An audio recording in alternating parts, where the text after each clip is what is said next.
ready na para parpianta. Tatanim ko na itong aking mga morongge. Yan.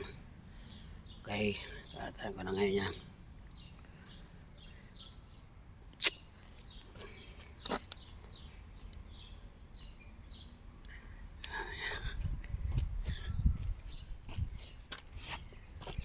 Ihuhuli ko doon sa mga nakuha na hindi na tumulo yung iba.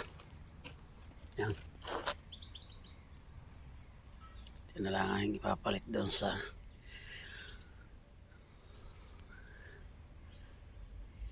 hindi tumuloy. Yan. Kaya yan ay malago na uli. Madali na lumugo yung pagkain na patalim na. Okay. Yan. Buhay na yan. Okay, thank you for watching.